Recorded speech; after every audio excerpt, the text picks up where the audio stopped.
All right, y'all, we're live in the newsroom, and Joe is walking Joe away. is such a party animal. He's out of here. Unfortunately, okay, they don't want to show their face on camera, but we're so happy to be here, guys, live on this Friday, April 6th, and we're super, April.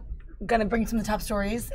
April, and guys, it's gonna snow apparently. Well, they're wondering what the weather's gonna be for tomorrow. I think it's still like in question with the winter mix and whatnot. But just get it together, spring. What's really cool is the blossoms are in full bloom down in the Tidal Basin. We had cameras out there all morning. Mike Thomas was giving us the report of like what the blossom meant and everything and how special it was to his science nerdiness. I love it. And we've been getting like so many pictures on Instagram too. We have some amazing, talented photographers in the DMV area. And if you live in the area or even have cherry blossoms wherever you live at, tag Fox5DC in your posts because seriously, they're breathtaking. We generally like to do takeovers for the weekend. So we'll feature, people's pictures on our Instagram page. And like I said, people are completely showing out. And we see them every year, but it feels different every time. Exactly. So there's a lot of top, obviously, blogs and social accounts and whatnot to follow in DC's for DC landscapes and DC gorgeousness and happenings around town. IGDC is one of them. Everyone knows that if you're from the area. And they, it's sort of esteemed to be reposted by them. Oh, yeah. They reposted a couple gorgeous shots, one of the cherry blossoms this morning. And I immediately was like, this never gets old. It never gets old. And I have not done my annual trip down there yet. I want to. I'm living vicariously through all these pictures, do you think you'll guys. Get down there? You know what? I want to, but then this whole thing, it being questionable snow come Saturday, it was like, okay, that's eliminated. And then Sunday, it's like dedicated to the domestic things that I need to take care of, preparing myself for the week. So I don't know. I really want to. Right. It's been years. Totally. Yeah. I try to go, like I said, try to go every year. I did do last year. I think I did the year before. I almost feel bad if I don't do this year. Kind of like the tradition of going to opening day, which I went to yesterday for the Nationals. If anybody is local, the Washington Nationals had their home opener yesterday. It was against the Mets. They lost badly, but it was really fun to take a little break day, get some cool shots of that, and I can bring some of those live to you guys on our feed in a second. But yeah, but first, okay, I have my Dunkin' Donuts here. You might be wondering, it is. I need a cup. I know this is sort of like ruined now. I have no ice in it. But it's a special freebie Friday for Dunkin' Donuts across the nation. Oh my gosh! No, I did not know this. All right, so we have it. M&R, by the way, is Molly and Risa talking the hot topics today. It is a cold brew tasting event, a nationwide thing for Dunkin' Donuts. Hey. They're giving away 3.5 ounces samples of cold brew coffee, which is higher concentrated. It's brewed room temperature and it's higher concentrated when you drink it. So really, you don't need that amount. Yeah, you don't need the whole thing. We were able to get larger type of glasses of this today in the newsroom because they delivered them to us. And I did ruin mine with a little bit of cream, but if you do drink it black, it's so strong. So I needed to kind of even it out.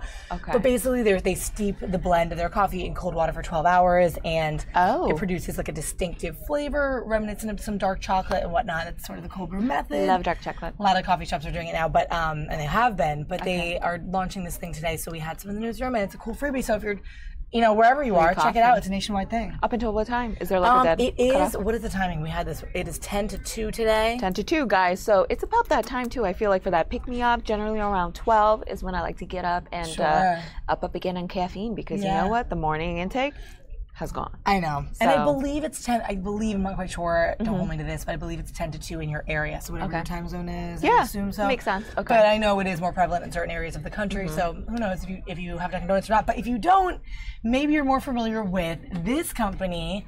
This is my little transition over to this story. It makes me so sad because they're kind of far. far.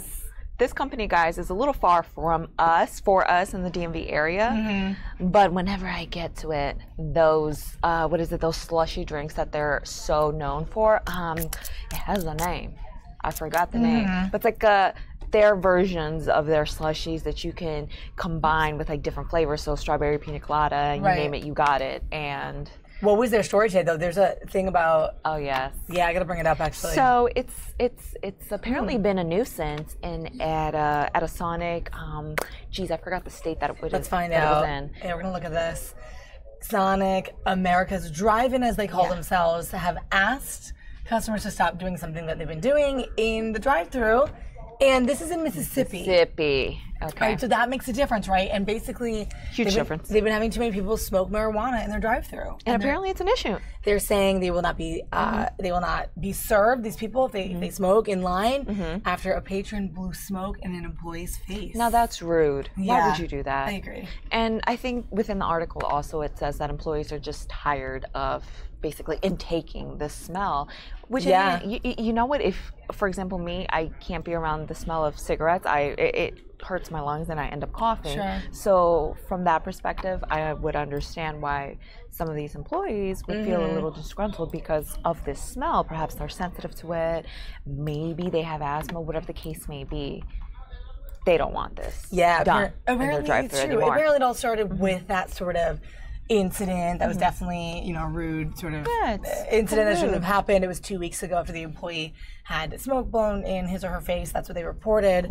But then employees were just tired of smelling it, so they actually outlawed it. What do you guys think about that? Is that right? I mean, should that be something they should crack down on? I mean, I don't know. What's the difference between that and cigarettes, I guess would be my question. There is the whole thing about state, what the laws are. Obviously, it's going to be different in California, Colorado. Oh, yeah, Maine, for sure. Oregon, et cetera, Massachusetts. But, yeah, I mean, they have decided to make this a thing. So they're standing firm on that, and that's that. Okay. So if you have one near you, that's what's going on in Mississippi. If you have one near you, please get a slushie in my name because I love them. I think the nearest one for me is about 2 hours. Oh. It's a little far, guys. Yeah, it's far. So if you have a Sonic, you're blessed. All right, another story, food related, because we love to talk about this. We're like, we love food and eating.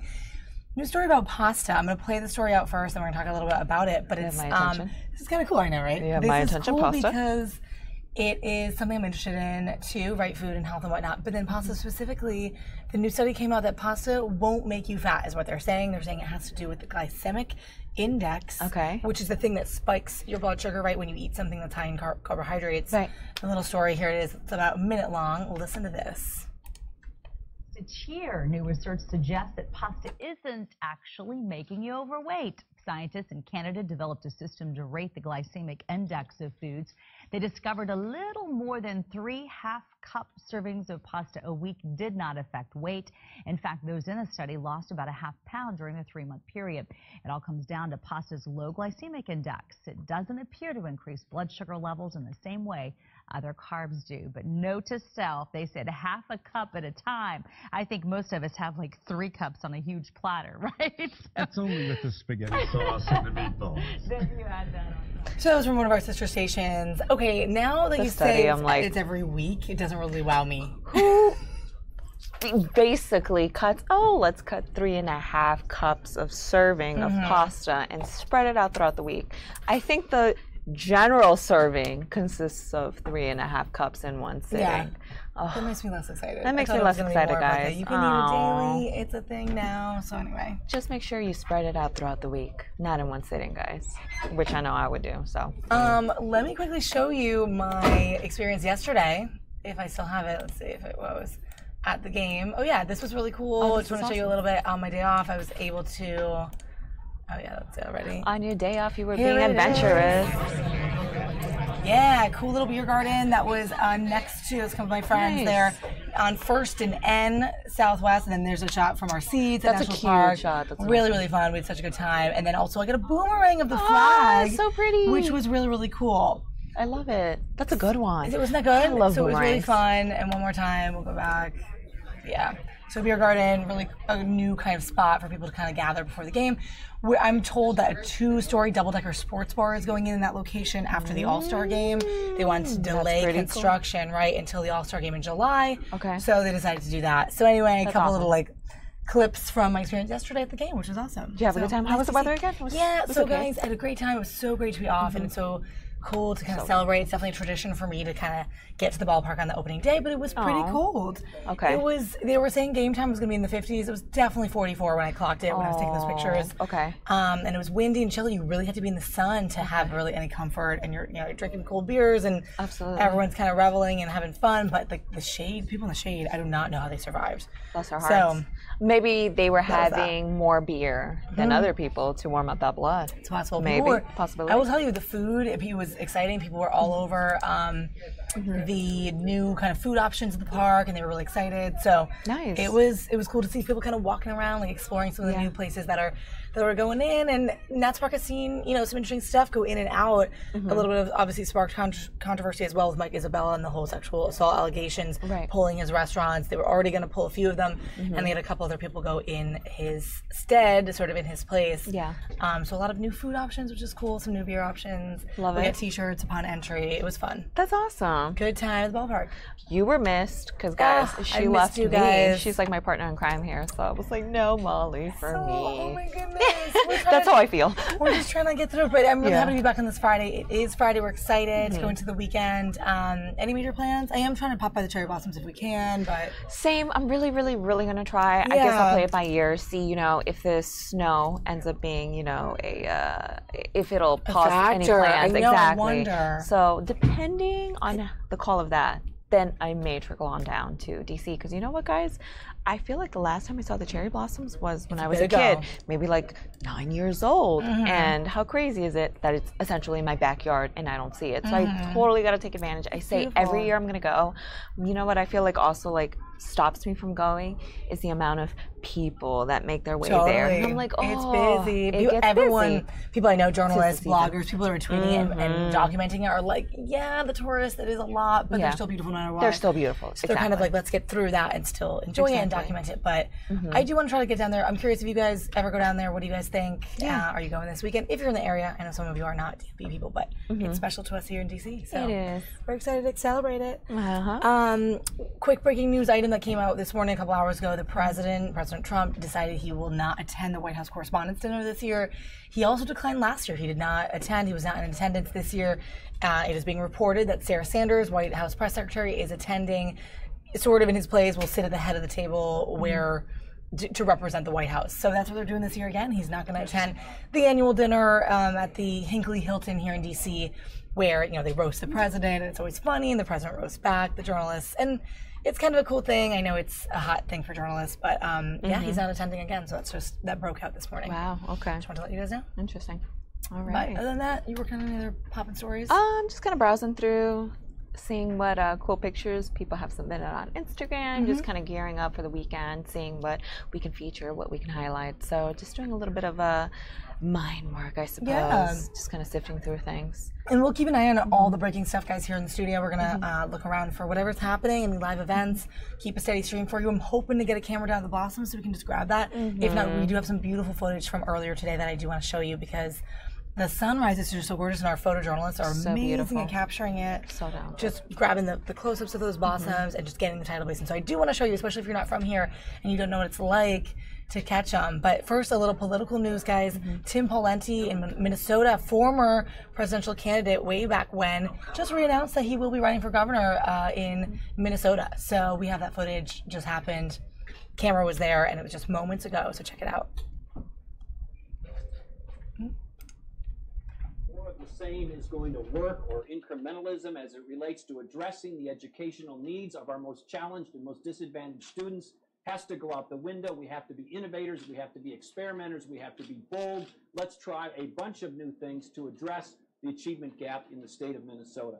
So we'll have some ideas in the coming weeks and months about how to reform our schools with that goal in mind.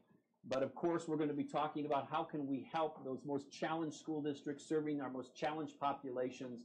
And I think one of the aspects of that is to make sure we offer scholarships to children who are in situations of modest socioeconomic means, so they can have better options and better flexibility and better choice as to where they go to school. But we're also going to be talking about how can we improve the public school platform within its current state. And that makes sure that we have the lowest 5% of the performing, or 10% of our performing schools have dramatic and bold reforms for accountability and change. And we'll be bringing those ideas to you shortly. And then importantly, we need to have a job climate where we not just have a lower rate of unemployment, but we have better paying jobs. And we have this population here that is properly skilled and educated for those jobs of today and tomorrow. And so we have some work to do in that regard.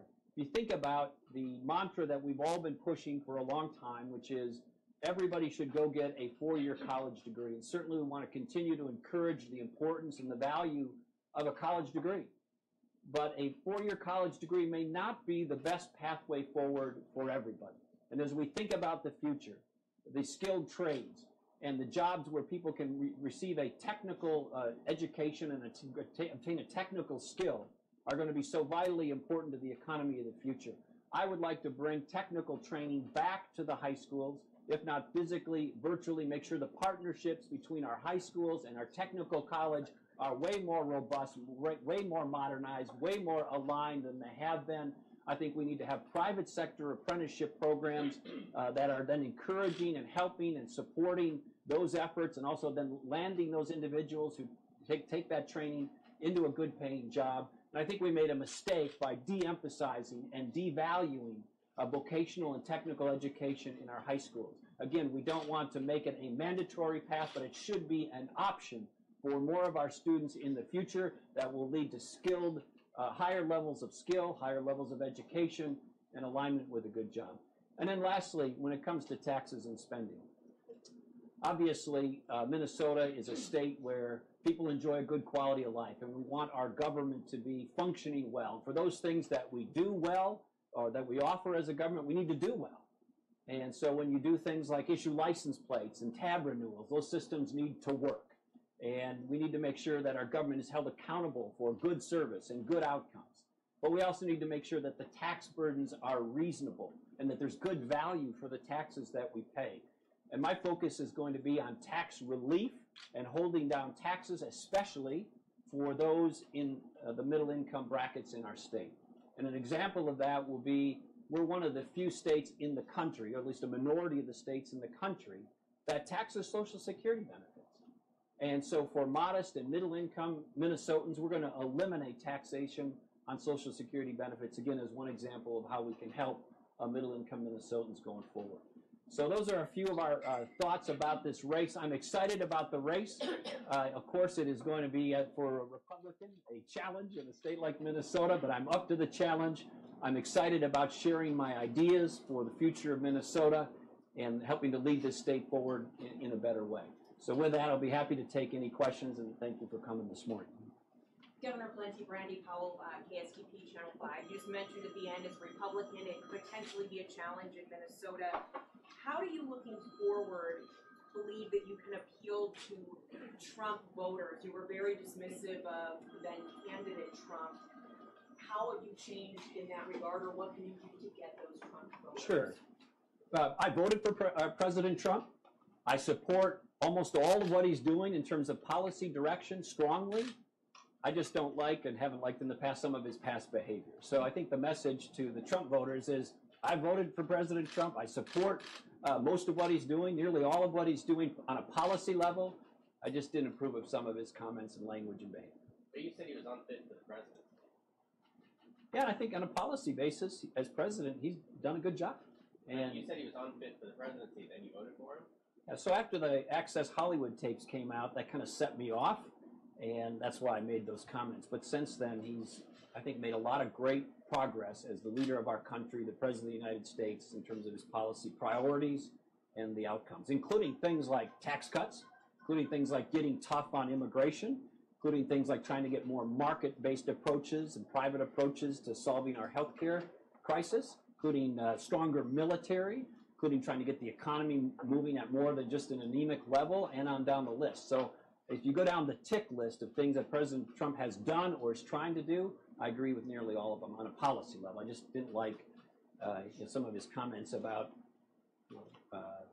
his behaviors, and I think we all know what I'm talking about. Governor, you intend to seek the GOP endorsement just like any other candidate? Yeah, I'd be honored to have the Republican endorsement, and we're going to explore that, although I'm getting in the race very late, and I'm not sure if the cake is already baked for that endorsement, so we have to do some exploration of whether the cake is already baked. If it isn't, we'd be honored and excited to have the endorsement, and we'll pursue it, but we just don't have enough information yet about whether the cake is already baked. Have you communicated with Commissioner Johnson or any other GOP candidates yet? Yeah, I've had interactions with them. I've met with the GOP candidates last fall in person, at least Jeff Johnson and Keith Downey. I've had a little bit of phone contact with some of them recently. I had breakfast with Jeff some weeks ago. So, yeah, I've had some interactions with them. Will you abide by the endorsement? you know, this is a campaign that's going to be focused on winning, and we hope to get the endorsement, but this campaign isn't going to stop there.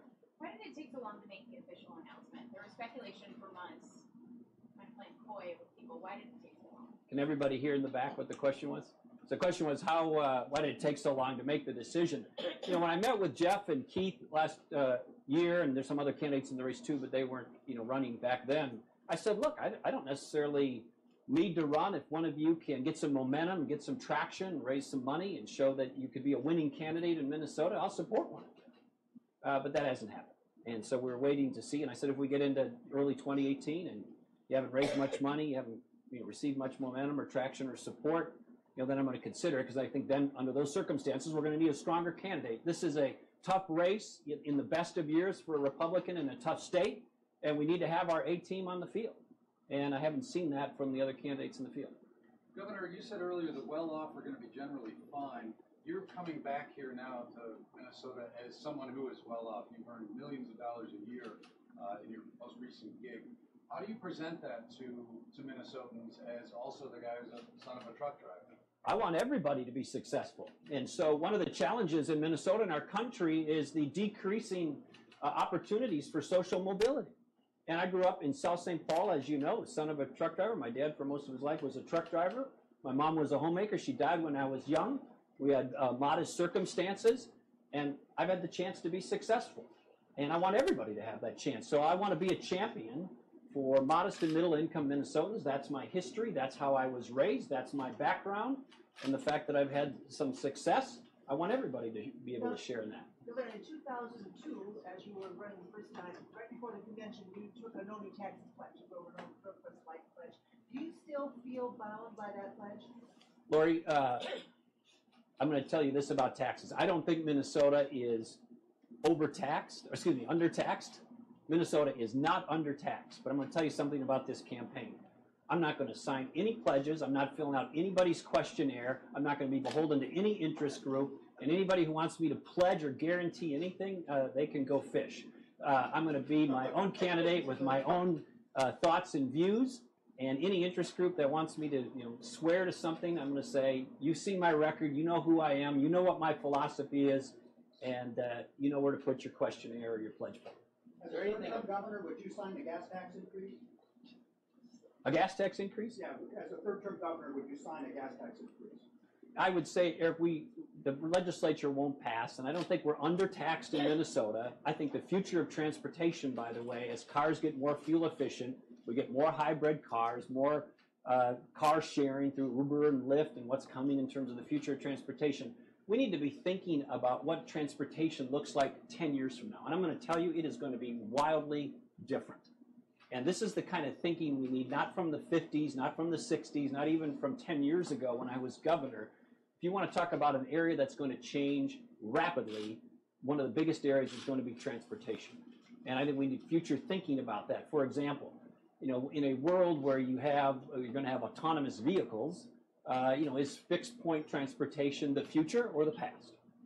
But we need money for infrastructure, so we have to find it one way or the other. And if we're not having enough money to keep our infrastructure safe and modern, we have to find a way to fund it, and I will. Is there anything that you look back on in your 2 terms, which you've done differently or differently now? Yeah, of course. So when you're governor as a Republican in a blue state with a mixed or Democrat legislature, there's always going to be some tension and some friction.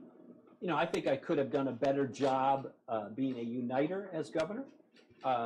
We had a lot of epic battles, the first government shutdown in, state history, and we had a lot of big battles. I think I could have been, especially early on, allowing people to find a way to have a win-win outcome without kind of running the table in a way that caused some of the Democrats to feel like they needed revenge in the subsequent years. I think that, had we not put the hammer down so hard early, that may have not, we had a lot of people who stuck around on the Democratic side of things and wanted to get payback for, 5 years later, and I don't think that was helpful. So I think I would have been more constructive in terms of trying to find common ground. Governor, during your campaign, as it moves forward, some Democrats might talk about or challenge that mounting deficit that you had during the previous 2 terms. You came in 2002, we know what happened before that, then we know about kind of that economic fallout in 2006 to 2010. Are those the things that you use to sort of explain those challenges then, or what do you say to Democrats who say, you know, wait a minute, there was that mounting deficit during your previous administration, Sure. what will you do this time around? Good. Thanks for asking. First of all, there cannot be a budget deficit in Minnesota by law. The Minnesota Constitution requires that the budget be balanced every budget cycle all the time, and we did that. And so I was the governor in a different time. We had 2 recessions. You remember, I came into office, there was a huge deficit. I didn't spend much time whining like a little crybaby about the deficit. I just fixed it. The law requires it. And we did it without raising taxes. So there is no such thing as Minnesota being in deficit. The law prohibits it. The Constitution requires a balanced budget. And we balanced the budget when I was governor every year.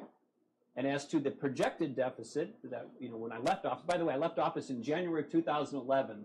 That budget cycle ended the following summer in surplus. A $300 plus or so $1 million surplus. As to the deficit that was projected for the next budget period, they solved it without raising taxes. They solved it without raising taxes. And so those are based on projections, but there is no such thing as a budget deficit in the state. The law prohibits it, so it requires the politicians and the state's leaders to balance the budget, and we did every time. The topic of gun reform has been big at the Capitol this year. Do you think there's any common ground that Republicans and Democrats can feel on the state level?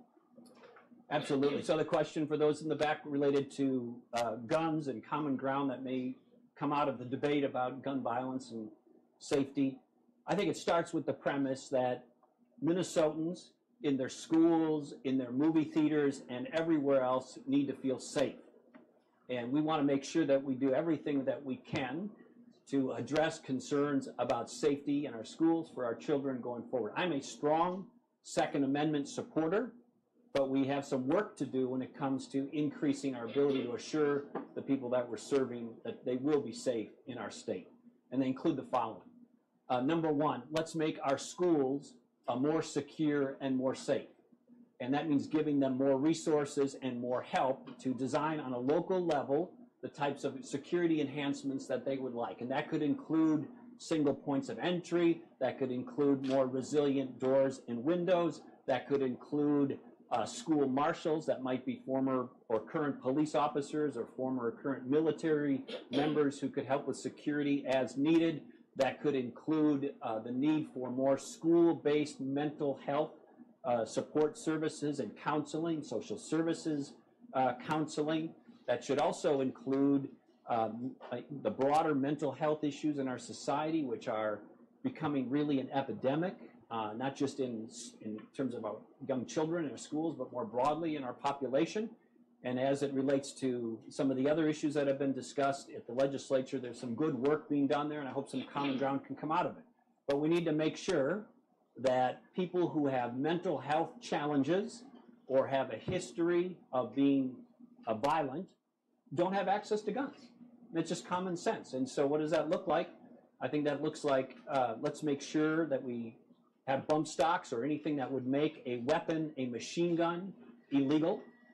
Let's make sure that we vigorously and robustly enforce our system for background checks, and that means everybody who's supposed to contribute the data into the database actually does it. There was a federal piece of legislation called the Fix Nix bill that got folded into the recent budget bill. But there are gaps in our database around are people who are adjudicated in the military having certain problems. Is that getting properly reported? Are all the cities and counties and states properly reporting? Are their court systems properly reporting? That all needs to be significantly improved. So that's something that we can all agree on. We should get rid of bump stocks or things that make guns into machine guns. And then we should also vigorously enforce, the need for background checks. And then on the mental health side of it, we need to make sure people who have either violent adjudications or have been adjudicated or found to be violent or have serious mental health challenges such that they're a danger to themselves or others, don't have access to guns. But they need to make sure that they have due process as part of that outcome. As far as background checks, what about private sales, the so-called gun show loophole? Currently, you don't have to do a background check. Yeah, so I think as a question related to the private sales or gun show loopholes, I think everybody knows if you're a licensed firearm dealer, you're required to run a background check, as you should be. And then we have some people who are not licensed firearm dealers who are selling weapons. And so I think for those individuals, there's a certain thing called straw sales, straw man or straw woman sales. I think we need to make sure that we vigorously enforce and have perhaps enhanced penalties for anybody who's engaged in those activities, the so-called straw person sales. And that's somebody who says, I'm legally qualified to give a gun, but I go buy it with the intent of transferring it to somebody else right out of the gate. So we need to make sure that that's not happening in a way that's inappropriate. As it relates to background checks, the one idea that I think is worth exploring is to say, if you're a registered firearm dealer, you have to do a background check. If you're not a registered firearm dealer and you're selling weapons, make the background check system available to those people in a way that's easy and convenient, and then offer them legal safe harbor if they use it. And I think that's common ground. That's a area where I think strong Second Amendment supporters like me and others could come together and actually get something done. You feel you were part of the Washington swamp in your last job? No, I'm 57 years old, Eric. I've lived in Minnesota for 57 years. And when I was in Washington, I commuted home to Minnesota nearly every weekend, and I've never left this state. And I really didn't like Washington. If I did, I would have run for Senate. You're not only a former governor, but you're a former presidential candidate.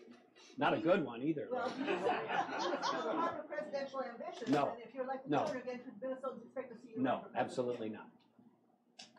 I can assure you that will not be in my future.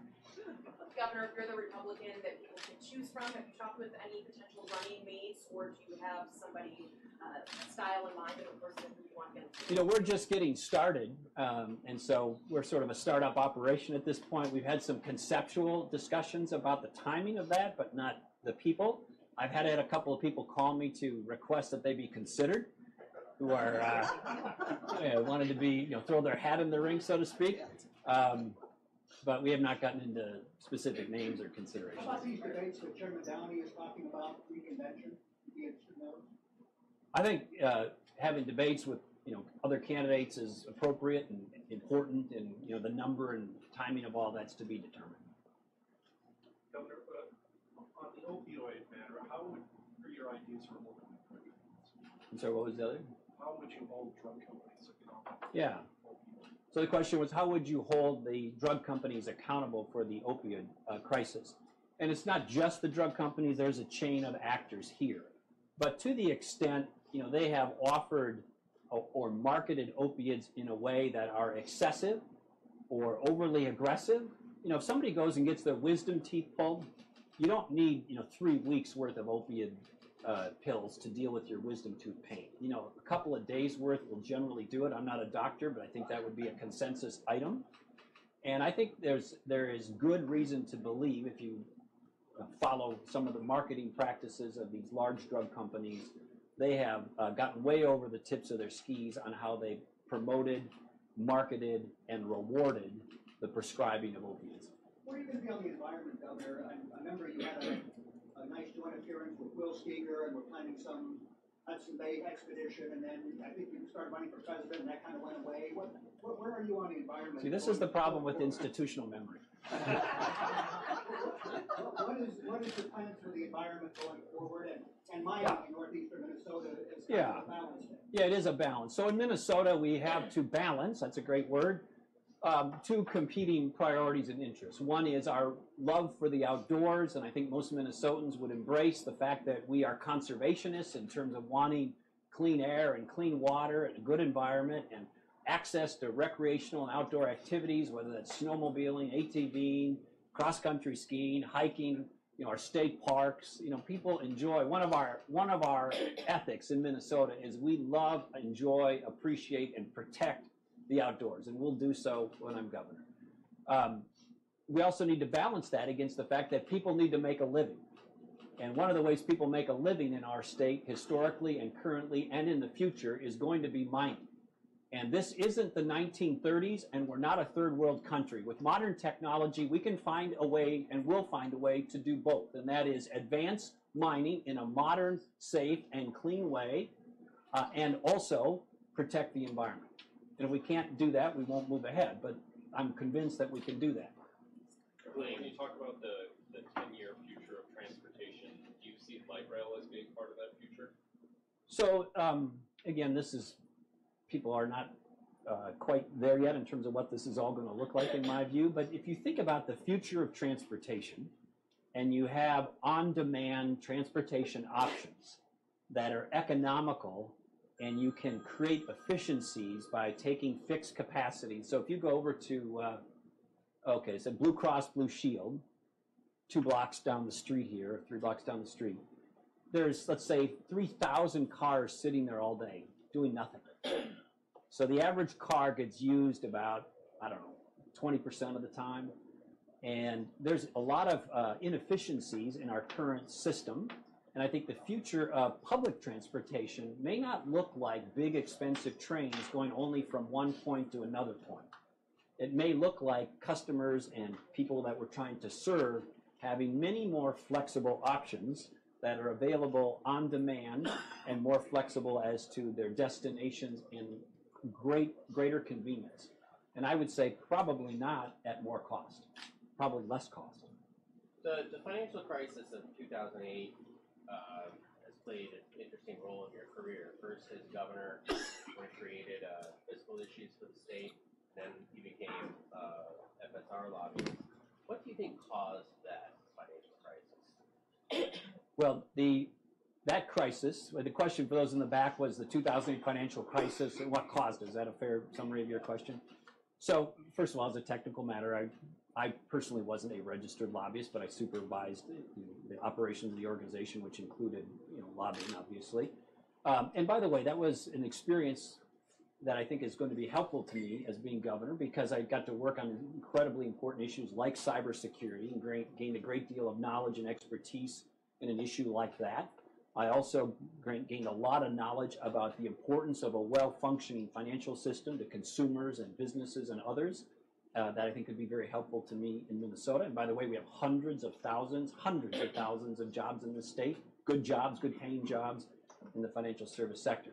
But as the 2008 crisis, as with many crises and recessions in our country, are caused by the housing market. Not entirely, but that was one of the ingredients of the 2008 crisis, was really reckless, really stupid, really bad behavior by mortgage originators, mortgage servicers, mortgage underwriters, and the people who were involved in that entire chain of event, including, by the way, large financial institutions, and they need to be held to account. Nobody should be too big to fail. Nobody should be too big to jail. And if you do something stupid or wrong, you should be held accountable. Governor, we see a dramatic change in the demographics. Even since you were the governor 8 years ago, hundreds of thousands of more multicultural voters in the state. Generally, they think the Democrats don't know. Do you plan to do outreach to these communities, in particular with Latinos voting 30% for Trump here in Minnesota? Thank you for asking. And what organization are you with? That's a great question. So, the state, as with the nation, is changing. And we're a more diverse country. We're a more diverse state. And I think one of the values I can bring to this campaign, instead of doing what the Democrats do, which is identity politics, subgroup politics, and try to divide everybody into these little groups, is talk about our common values, our common priorities, and our common vision going forward. And whether you're a Latino, whether you're African American, whether you're Caucasian, you share these values. You want your health care to be affordable. You want your schools to be safe, and you want your kids to get a good education. You want access to a good paying job so you can take care of your family. These are not subgroup politics. These are things that we can come together on and unite. And I think rather than trying to divide everybody into these little identity politics groups, which is the specialty of the Democrats, which is annoying a lot of people, let's talk about bringing people together and our common values and our common priorities. Governor Dayton had made a practice of voluntarily releasing his tax returns. Would you be willing to do that at some point this year. Question for those in the back was, would I be willing to release my tax returns? The good news about me is my income is all publicly reported and validated already. So FSR, my employer, has to file it's called a 1099, so that's public information. And the only other income I have is my 2 outside boards, which are publicly traded companies, and that's public information. So all of my income, of course, if you combine that with the investment information you have to put on the, whatever the form is with the campaign finance board, it's all public already anyhow. And my effective tax rate is somewhere between 40 and 60%. What would your advice be to President Trump on these tariffs as it might affect the Minnesota economy? Yeah, I think the issue of tariffs proposed by President Trump is a good idea if it's a tactic to trying to get a better deal. It's not a good idea if it ignites a trade war to the detriment of agriculture and other companies in other interests in Minnesota or the price of goods in our state. I will make an exception for steel and iron, and because historically that has been viewed as important to national security. So in general, I would say it's a good idea for President Trump to threaten tariffs because we have been getting ripped off in our trade practices, especially with countries like China, and we need a better deal. So I applaud him for being aggressive and trying to get some leverage over China, and I think that's what he's doing with these tariffs. I hopefully will cut a deal before it has negative consequences for our soybean growers and our hog farmers and lots of other people in Minnesota. But I do believe in saying there are certain sectors in our country that we need to preserve and make sure that we have capacity for security and national defense purposes. One of those is steel and iron.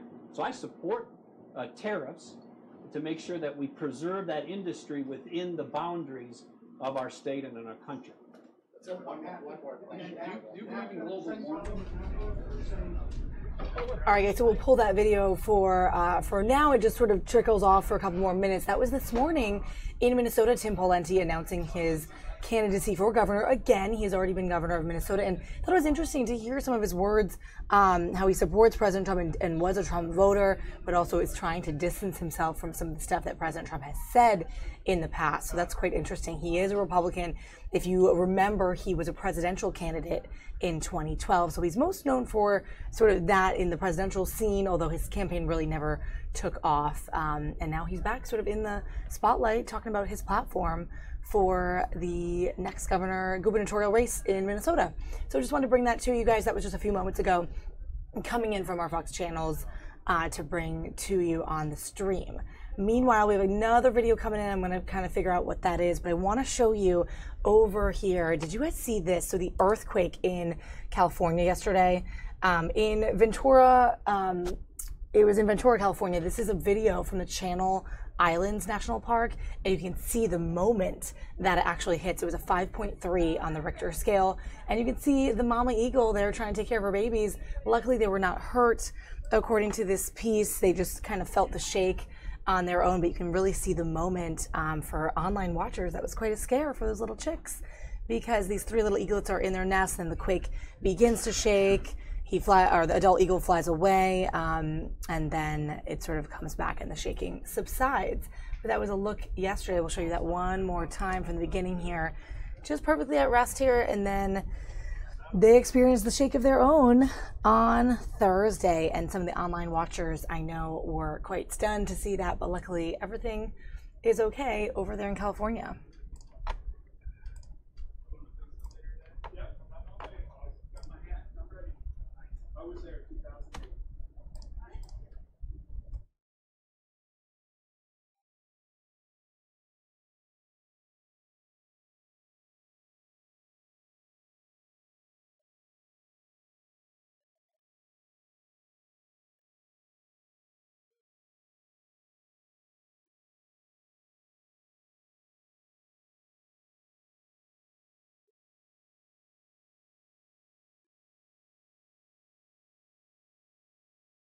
All right, guys, Mina will come back into the newsroom. You can see a little glimpse inside of our station here as we just are hanging out, running the digital program today and bringing you any live footage, anything live that's coming in. Right now we do have some sort of camera stream up on Capitol Hill. Not quite sure what is going on at the moment, but when we find out more, we'll bring that to you. Some sort of event or protest on Capitol Hill coming to us live from our Fox network stations. But for now, guys, we'll find out more about this. We're going to bring it back and talk about some of the top stories of the day. Here are some of the top stories affecting us around the nation, and we'll show you some of those. They vary from what Facebook is going through right now to some of the other stuff with weather, and then, of course, our very own cherry blossoms here in D.C., which we will show you a stream of coming up. Near you to make it a very active season. With the hurricane season less than 2 months away, forecasters Thursday saying that 2018 will be a busy one. Colorado State University's hurricane researchers predicting a slightly above average year with 14 named storms, 7 becoming hurricanes, and 3 becoming major, category 3, 4, or 5.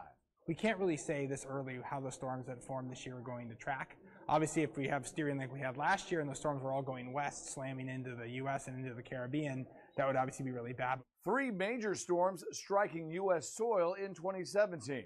Harvey, Irma, and Maria ranking among the top 5 costliest hurricane seasons in history. Last year was really effectively bad luck. Pretty much all the nasty hurricanes developed and hit something. One of the hardest hit areas, Puerto Rico, where rebuilding still continues 6 months after Hurricane Maria devastated the territory and much of the island remains without power. Officials claiming they'll need $94 billion in aid. I want to see shovels in the ground and things being built, houses being built to code. I want to see a power system. Last year's hurricane season was fueled by the warm waters of the El Nino and La Nina weather patterns. Those patterns appear to be a little weaker this year. The hurricane season runs from June through November. In Miami, Phil Keating, Fox News.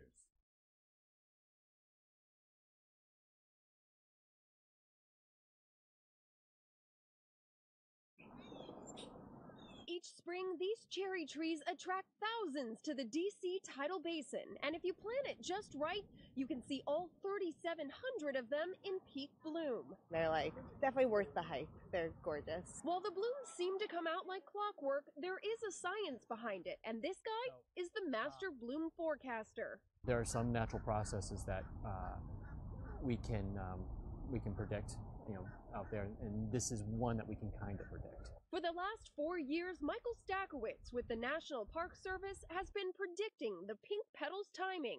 If you can tell me what the weather's going to be, we can tell you what the bloom is going to be. Within reason, within a few days. Although he can predict with certainty about 10 days out, the tracking begins in the fall. Stakowitz says he's looking at a number of things like historical data, but really it comes down to the temperature and the weather conditions here in DC, which can seem so unpredictable. You just never really know what the weather's going to be. It could be 80 or it could be 30. Mother Nature, she's got her own plans. There's a lot of pressure being the blossom guy, not only because the National Cherry Blossom Festival plans around his prediction, but because people come from around the world to see the town painted pink. It's great to see people come down here, and the cherry blossoms make them happy. Even with all the modern tools, Stakowitz reminds folks, this is Mother Nature. Sometimes she changes her mind. I haven't been shy about sharing what the model is and what we're trying to do and trying to be transparent, because I don't want it to be, this prediction to be something just mystical. In Washington, Lauren Blanchard, Fox News. Ahead of his appearance in front of key congressional committees in the House and Senate next week, Facebook CEO Mark Zuckerberg has already started his apology tour. We didn't focus enough on preventing abuse and thinking through how people could use these tools to do harm as well. And that goes for fake news, foreign interference in elections, hate speech, in addition to developers and data privacy. We didn't take a broad enough view of what our responsibility is, and that was a huge mistake. It was my mistake. And the company's chief operating officer is telegraphing what Congress might hear. We are fundamentally shifting the way we think about this. We are no longer just trying to build social experiences. We are also, and we always were concerned about privacy, but not enough. We are also taking more proactive steps to get ahead of the possible misuse. Facebook is in hot water after revelations Cambridge Analytica misused the data of 87 million of the social media platform's users, and that third parties have accessed data on its 2.2 billion active users without their consent. Minnesota Democrat Senator Amy Klobuchar notes the 87 million figure is roughly the combined populations of New York, Texas, and California. And Klobuchar, who will have a chance to question Zuckerberg, signaled her approach.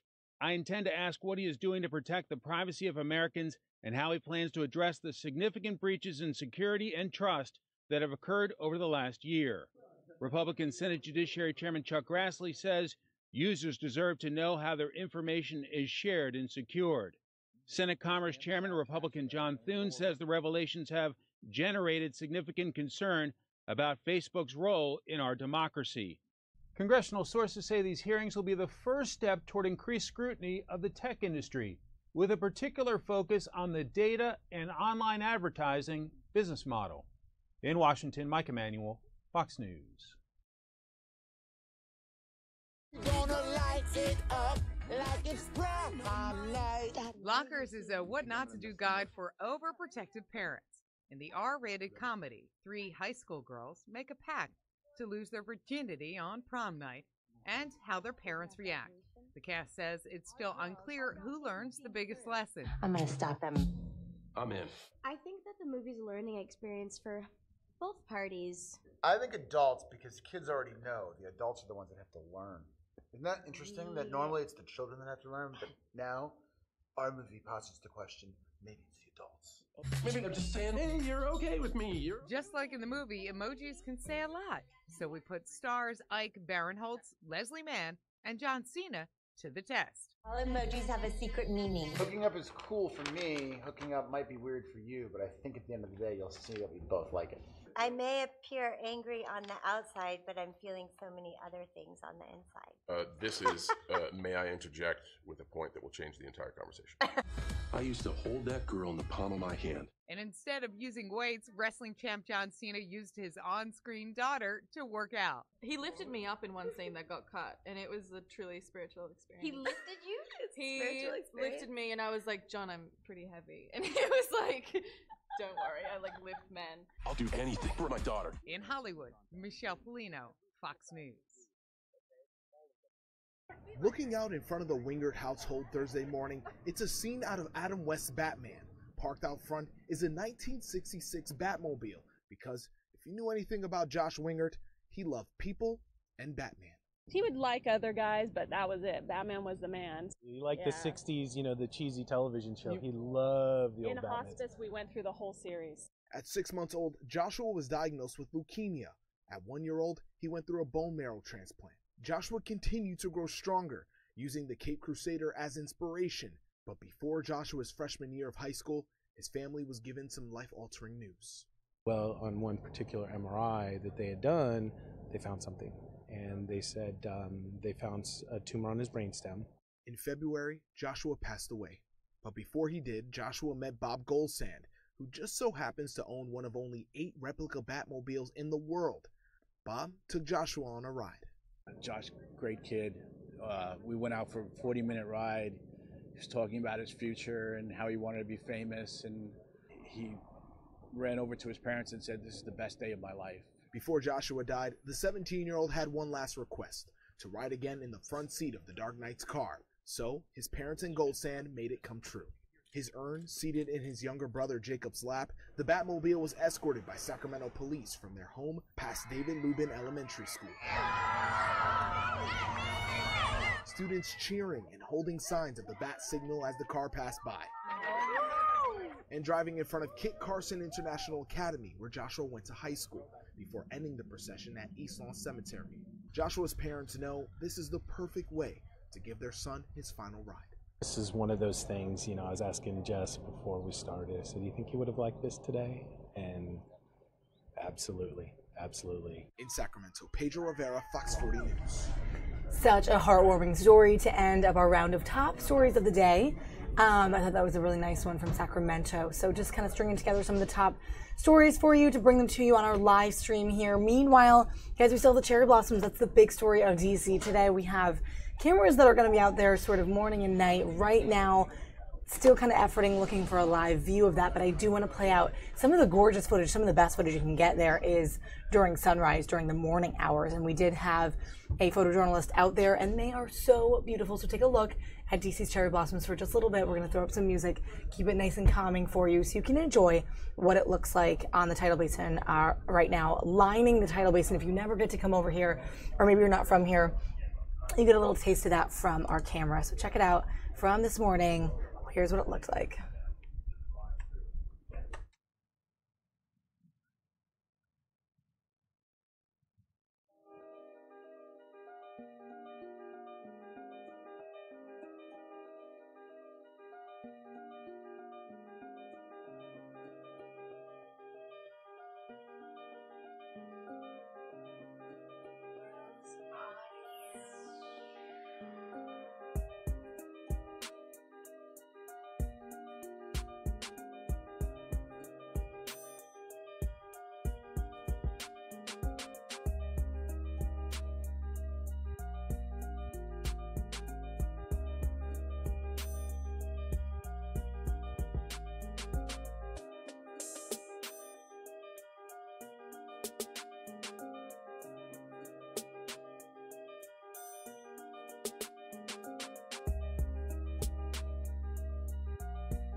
So that is just some gorgeous footage of the Tidal Basin from this morning. And I know that camera was sort of shifting around. It was more of a raw, unedited feed of what you can see down there, but really gorgeous just to see the MLK Memorial, the monument there across the Tidal Basin there.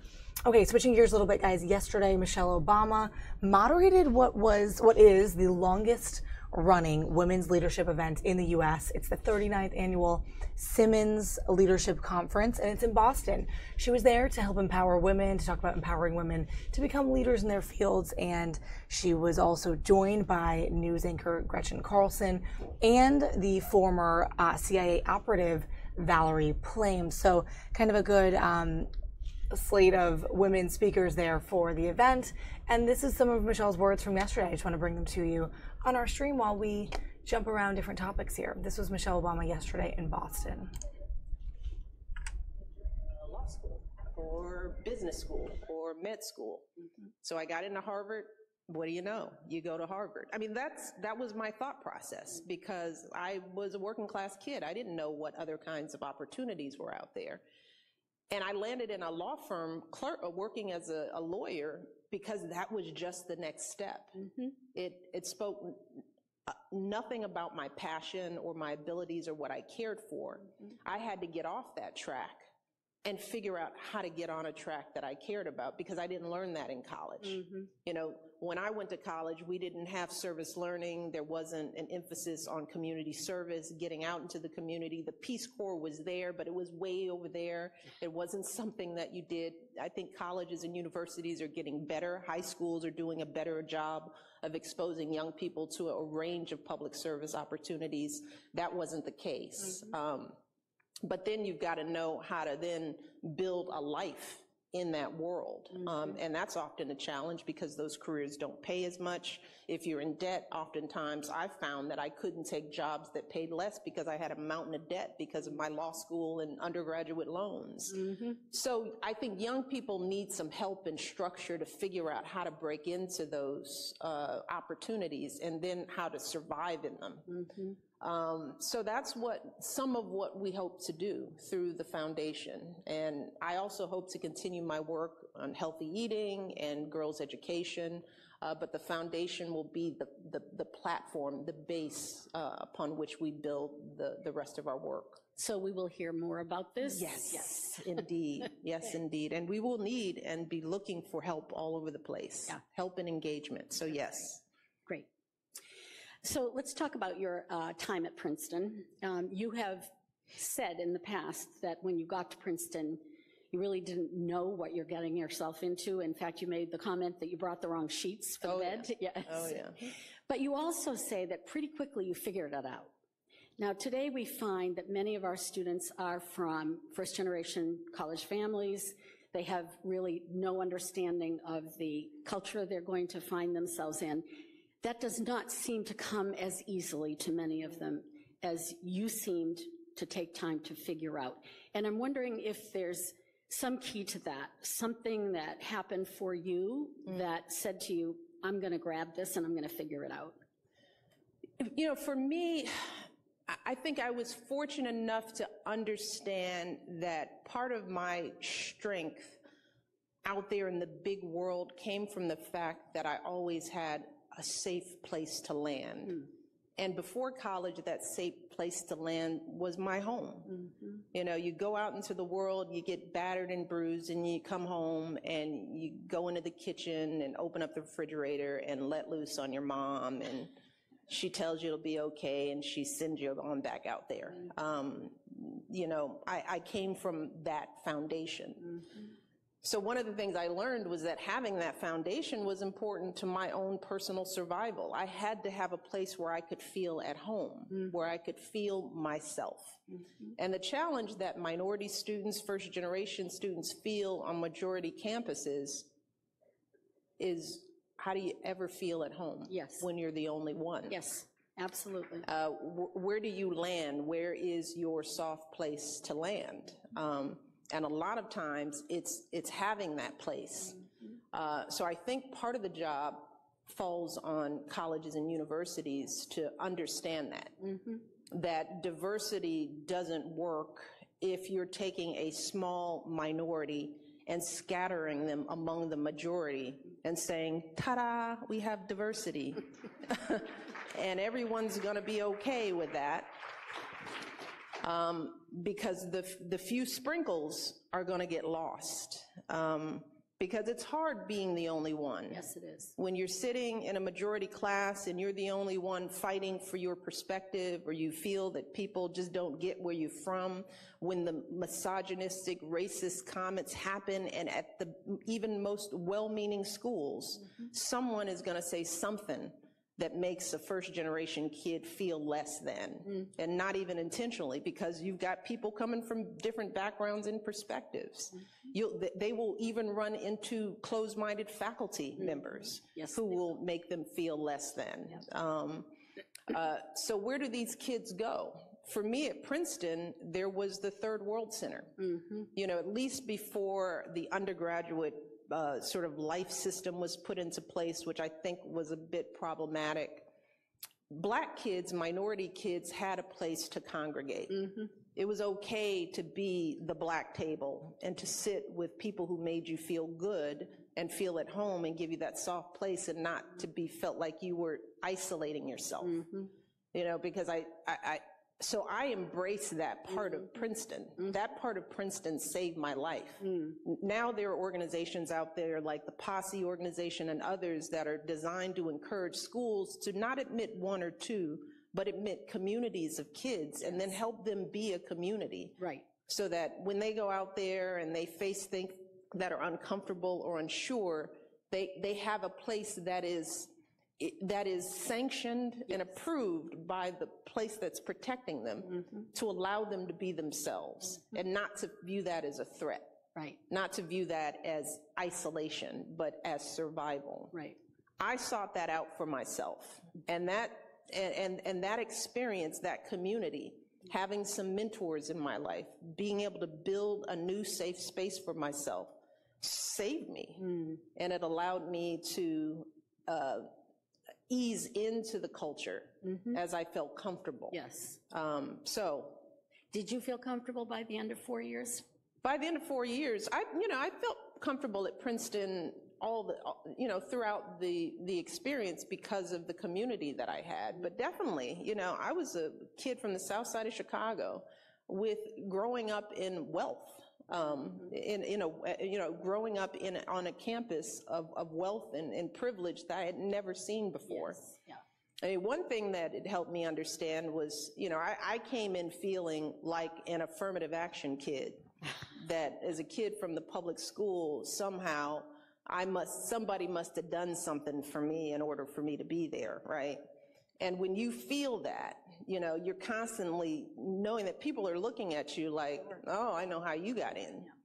But then I got to Princeton and realized, there's all kinds of affirmative action. There's legacy. There's sports. And these are not all bad things. I mean, the things that I explain to young people is that universities have a responsibility to create a diverse life. They understand that a healthy, thriving community looks like everything, not just great grades and perfect SAT scores. You know that clearly. We do. That sometimes the least interesting kids are the ones who have just checked boxes all their lives, right? So you want a sports team.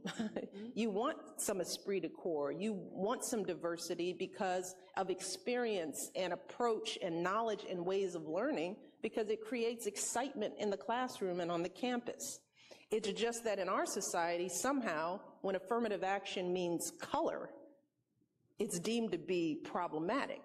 And I have a problem with that, because affirmative action exists everywhere throughout the society. Yes. It's called privilege. That's a great answer. Thank you. So I'm going to switch gears a little bit and talk about your role as First Lady and how you invented it. As I was thinking about this, really fewer than 50 women in the history of this country have had the opportunity or the challenge, however you looked at it, to do that. And you had to make decisions about where you were going to be very, very public and where you are not. And how did you make those choices? And how did you stick by particularly the private part? imagine that was not easy. Yeah, my professional career helped me. Okay. I always say, I'm curious when people say, well, how did you figure out how to be the first lady? And it's like, well, you know, I didn't wake up the first lady, although that's what happens in the course of the campaign. You know, the spouse becomes just that, the spouse. And it's almost as if the life before that disappears, and you're kind of, you know, wading through the muck of who you became in the campaign to say, I was a whole person before this, a really whole person who went to college and law school and worked as an attorney and built a nonprofit organization. I worked as an assistant to the mayor. I worked as a deputy commissioner of planning and development. I was an associate dean at the University of Chicago. I was a senior vice president of community affairs at the University of Chicago hospitals. I did a lot of stuff. Yeah. So all that stuff kind of prepared me on how to build organizations and programs and how to create limits and set boundaries around a set of goals.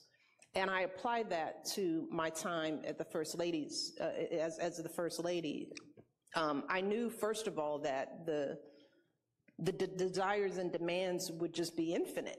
You could feel it on the campaign trail. You know, the amount of issues that you confront, the real issues that are happening in people's lives.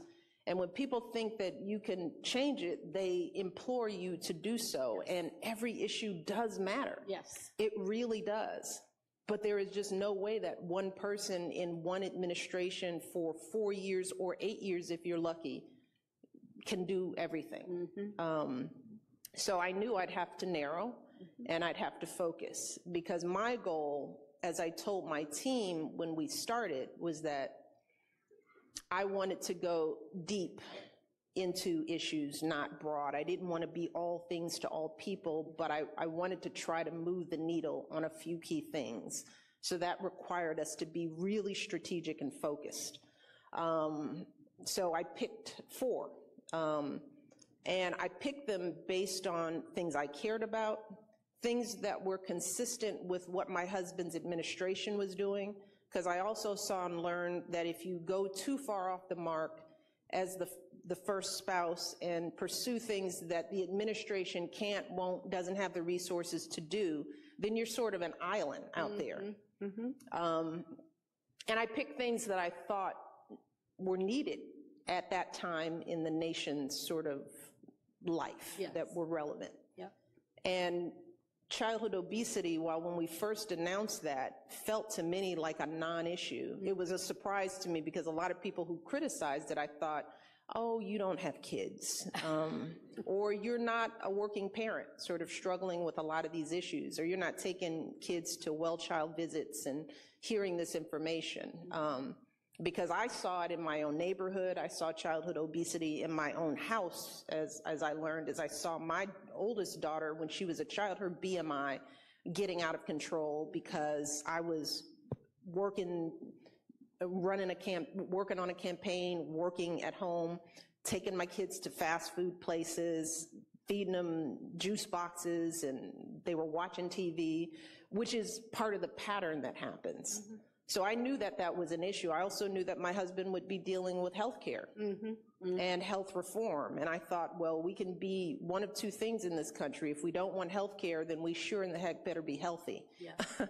And that starts with our kids, because if you want the government out of your life when it comes to health, then you gotta eat some vegetables and move. At the very least, you gotta do that.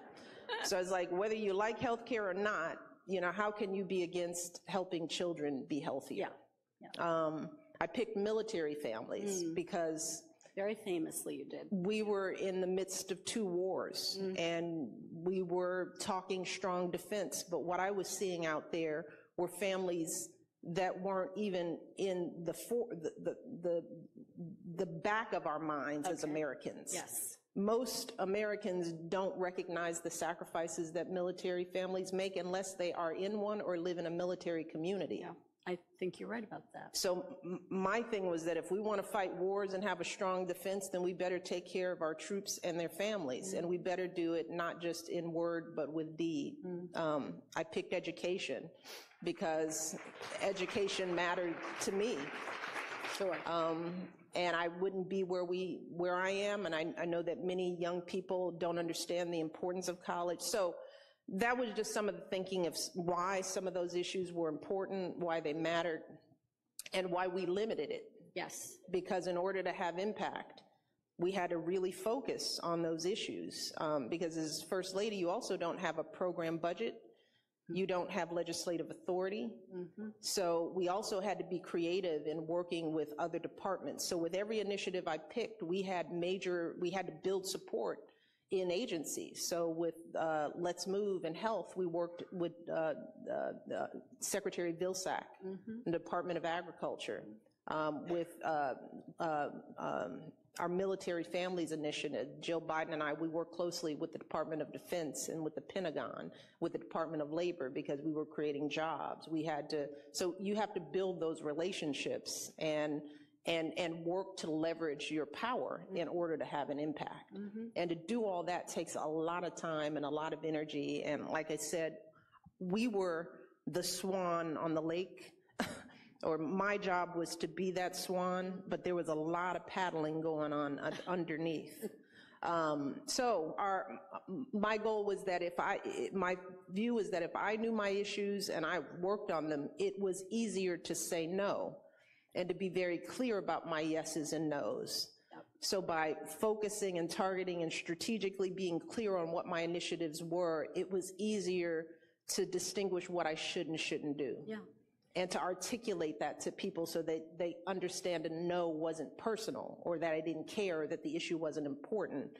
But if they saw me working feverishly over here, getting some things done, then they would adjust their request to me to focus on the things that I cared about. Yep. It's interesting that you made those choices in alignment with what you foresaw to be those issues relevant to the presidency, though. That's very insightful for us to know. What about self-care? For yourself, truly, but also for your family. How did you carve that out? Yeah. Well, self-care started, ladies and gentlemen, way before the White House. Just being in a working parent household, I saw my husband. It's like, how are you going to the gym? You're golfing? Oh, I see. You have time. People would ask me, do you golf? And I was like, no, I have kids. So many ladies out there, you understand what I'm talking about, right? So you start looking around and going, wow, I'm feeling guilty and, not getting to the gym because of what? It's not him. My husband wasn't stopping me. So what I realized is that unlike my husband, and again, this is not a criticism, this is just what men do better than us. They prioritize themselves first. They put themselves higher on their list. And I wasn't doing that. Like many of us as women, we do. We don't put ourselves high on our list. That's right. So I had to move myself up. And I learned later on as I had kids that, and I was talking to my husband about this, who still struggles with this, is that in our society, we plan our work and we don't plan our life, right? We schedule our lives around work, and we fill up our calendars with our work, and then we're surprised when there's no room for life, because we do that first. And what I learned was that, why don't I try it the other way around? Why don't I put my life on my calendar first? My kids, their schedules, their potlucks, the things that were important to me for my kids, and then let me put me on there, which meant my exercise, my self-care time, my time with my girlfriends, the breaks I needed to have. And then lo and behold, what I found, I had a full calendar left for work. But like prioritizing my issues, by prioritizing myself, I could say no to things because I was already on my calendar, right? I often found that, agree to do a conference or a speech a year out, right? Because that's how conferences work, right? You're happy when you get your conference speaker a year out, right? Yes. You're relieved. It's like, okay, good. Check, that's over with. But that means that that conference speaker had to give you his or her time a year in advance. Yep. And what I realize is, how do I know what I'm going to need in a year? Why am I giving, and I don't mean to mess you up or anything, but why give that time away before I've had time to fight for it, or my kids have had time to fight for it? So I kind of approach it as it's kind of a fight for me. Yeah. And I applied that to the White House. So I was very clear about, even in the campaign, I told the campaign, I will give you 3 days every week. You have the whole day. You could send me anywhere, which they did, for however long, which they did. And I had the energy to be able to work from 5 in the morning till 8 at night, and I did. But after those 3 days, I was like, I don't want to hear from you, campaign. I don't want to think about the campaign. Don't call me, don't look at me, don't ask me a question, because the rest of that time is for me and my children. And that worked for a good chunk of the campaign. And I tried to carry that over into the White House. So if I set my time, which you know, and there are women who don't have that flexibility. Let me just be clear. I do understand that. This is a luxury. What I'm talking about doing is a luxury. But even as a luxury, as a professional who can manage their own time, there's still many of us who don't do it. Right. Still in the White House, I put my kids and myself on my calendar first, and we had plenty of time to get everything done. But I had to first tell myself that I was important enough to be higher on my priority list. And I still have to have those conversations with myself. It's not an easy, negotiation to have with yourself. No. To say, it's okay for me to get my hair done, or to take a nap, or to sit in a bathtub. I mean, ladies, I know we're talking about really basic stuff here. But I know that there are many women in the room who are hustling and huffing from one thing to the next, figuring that if they're not perfect, and this is the thing, we judge ourselves, we force ourselves to be perfect, which is why we can't accept imperfection in other women, because we expect it in ourselves. Yes. So, very interesting. Just talk about that a little bit more, like accepting. Everybody's want to go deeper into that.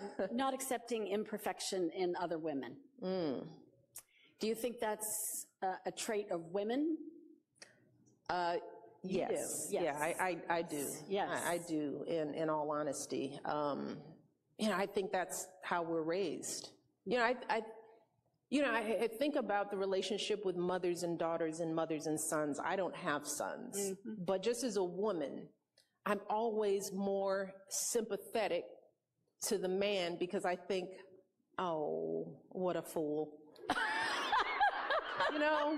You just sort of think, oh, you are just preciously clueless. There's that, and I don't know whether you feel that, and it's a love. I mean, there's we're raised to love our dads and to take care of them, and it's our job to make sure they're okay, even though they're the protector. I don't know, I'm going into some real deep psychological stuff here, because I've been thinking about this. I've been trying to figure out what it is that makes, or let me just say me more compassionate to the flaws of men, because I think we're raised to think men, of course, are flawed. They're just being men. They're just doing their best, and we're there to help them. But women, we give birth. Come on, get up, get it together, get your act together. That's sort of how we're raised. We can do this. So I think that there's just a survival sense among women that, we're the ones who hold it down. We kind of know that. So we're kind of tougher on ourselves. We judge each other and under those same lights. I think I could probably even see that in my mother, who was sort of like, you know, she was lightly more protective of my brother because she knew I was tough, you know, and I think a lot of mothers do that. I know you're tough. Him, you know, I'm a little worried about because I'm not really sure. And I kind of see that pattern sometimes when I look at mothers and sons and mothers and daughters. But this is just a cockamamie theory I'm kicking around. I'm sure there's some science out there that can better explain this than anything I'm sitting up here messing with. But well, it's not necessarily the explanation, it's the view that's fascinating. Yeah. Oh, and what does that tell you? Well, now let's go in. Let's go in. So I do think that there are differences between men and women's brains, as we learned this morning from Edie Weiner. Yes. And we're learning more about that. And I do think there is something to women being hypercritical of women. And maybe that ties back to our earlier conversation about the number of women who did not vote for Hillary or did not come out to vote. So let's just acknowledge, let's put those things out there. But I think it's an interesting conversation, one that we probably would love to pursue at another time with people that can bring some science to this. But I think acknowledging that is important. When I was first at Simmons in business school, we used to talk about the queen bee syndrome. And I think we all know that that does exist. I hope it exists less today than it used to. But I think that's what you're talking about. It's going to be hard for you. If it was hard for me, we're not going to make things any easier for anybody else. And yes, if you can give birth, get up and get at it. So, okay, so Michelle, you have seen more of the world than probably anyone in this room ever will. And that means you've seen unbelievably wonderful places and really heartbreaking places and everything in between. And I'm wondering if you can, when you think about that, can you think about an experience of a place or a person in a place or something that will never leave your mind, that so imprinted your experience? There's so many travels. Here's the thing to sort of remember about presidential travel. Yes. It's not like regular travel. It's very odd. Let me just give you an example. I've been to India twice. And in major cities in India where I've never seen any people. Let's just stop there. No people. No people. No people. You know, been to the royal palace. It's like, it's empty. Is it always like this? It's like, no, there are billions of people crammed. We saw more monkeys than we saw people when we were in India, because when you travel with the President of the United States, everything is cleared out. Yes. And you go through every back door and elevator and in and out of. So I saw the world from the back door, from the, Such an interesting insight. It is an interesting insight. So I now have a checklist of places that I want to go back to and actually see like a normal person. I mean, there are times when they shuttle you through a garage and you're on an elevator, in a freight elevator, and before you know it, you're in a room and you're sort of like, what country are we in? And what floor am I on? I travel with my mother. When I realized this, we were on some long trip. Maybe we were in China, I don't know, but we went to 3 countries in like 5 days, which is how we travel. And we would land and my mom would say, where are we now? And we'd say, we'd tell her and she'd say, okay, just get me off the plane. And we landed again and she looked up and she said, where are we? And I said, Mom, we're in Washington. We're home. It's over. She said, oh, okay, good. Just an example of how disorienting our travel can be. So I have to go back to a lot of places, but the people for sure, I will never forget. I mean, there are the world leaders, the icons. I mean, I've done push-ups on a soccer field with Bishop Tutu. I tried to get him not to challenge me to a push-up competition because he was 80-something, and I was like, please, Bishop Tutu, get up. He's like, no, we're gonna do these push-ups, come on, and he was down there, and I was like, okay, but if something happens to him, it wasn't my fault.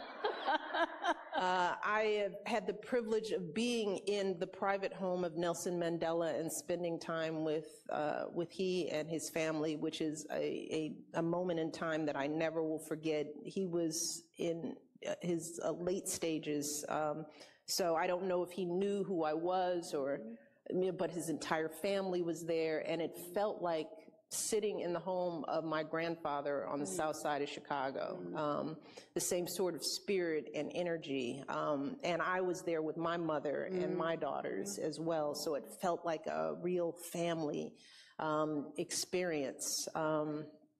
I remember, you don't forget the time you spend the night in Buckingham Palace and sleep in one of the many, suites there and order French fries at night. We did order French fries. They have room service? They have service. They have lots of service there. Lots of service in Buckingham Palace, and they delivered fries. They did, and they were good. They really were. Meeting the Pope with my daughters, and a lot of those experiences, when you see your children in these places having these experiences and what they take away from it is amazing. The first time we met the first Pope in the Vatican, and you're ushered from room to room. Barack had a private meeting with him, and then the family was to come in, and it was a hot day. It was 90, and the girls were in stockings and mantillas on their head and dresses, and they were hot, and they were young too. They were exhausted, and we had been touring the Vatican, and they were like, when are we going to see the Pope? And it's like, it's coming, just hold on, and you're going up the elevator to the Vatican residence, and they're like, where are we now? And it's like, we're in the Vatican, just shh, be quiet, be patient. And you get in the room and you meet men in grand robes, and they introduce you. This is Mrs. Obama, I'm Bishop da-da-da, I'm Cardinal, this is my family, and so on and so on. We do that for 2 or 3 rooms. By the 3rd room, Emilia looks up and she says, was that the Pope? And I'm thinking, oh, yes, this doesn't make sense to you. You don't know what's going on. I'm like, no, sweetie, that wasn't the Pope. She says, well, how will I know when it's the Pope? And it's like, and I'm thinking, that's such a great question. How will you know, out of all this pomp and circumstance, when we're actually at the Pope? And I said, well, he's gonna look grander and more elaborate than any of these guys. And he did. He was standing right there. And the girls talked to him, and Sasha was about thumb height. They had a full conversation. Fast forward to start of school, they did a report on that trip, and I went to the school and I saw Sasha's report, 3rd grade report, pinned up for all to see. And it described the summary, said, we went to Rome, we went to the Vatican, we saw the Pope. A piece of his thumb was missing. And I had that look like, oh my God. Because you're thinking, is this what you took from that trip? Is this all you had to say about your meeting with the Pope? And how did you know a piece of his thumb was missing? I didn't even notice that about the guy. And then I was thinking, that's all she saw while he was talking to him, was a piece of his thumb was missing. And she told me later, she said, yeah, I was really tripped out about that. I thought the Pope is flawed. How on earth can the Pope be flawed? So I will never forget that. I wanted to yank that report down, but I sort of played it off like, hopefully nobody saw this. Oh, so we had many, many interesting times and many people, but oftentimes it was the children, that you see getting educated in all manner of harsh circumstance. Kids going to school. I remember a group of girls that I met I've met them in Liberia, I've met them in Senegal, I've met them, all over the African continent. Fighting for their education in rooms with dirt floors and corrugated ceilings, girls with enthusiasm and passion, right? Girls sitting, I sat with the president in Liberia with a group of kids, and it was raining so hard, and it was so hot. and it was so dark, there was no electricity, but we kept talking to kids, and they were presenting, and they were talking to me in broken English about how hard they worked to get to school and how much they fought for their education. Those girls, you know, gave me the energy to come back and talk more about education and girls' education all over the world, to meet some of those girls who were fighting all kinds of circumstances just to be educated in a bad school. What I came back and told our kids was that you better go to school. Our education system is not perfect, but we have so much more than so many kids who are fighting to get their education. So those young people that I meet all over the world have given me just a level of focus, you know, and just a sense of the challenge, but a clear idea of the hope that is out there that would put us to shame here in the United States. So those are some of the experiences that I've had around the world. It sounds like it resulted in a lot of gratitude on your part. Gratitude and the desire to do a lot of work. Yeah. Well, that's great. Great outcome. Yeah.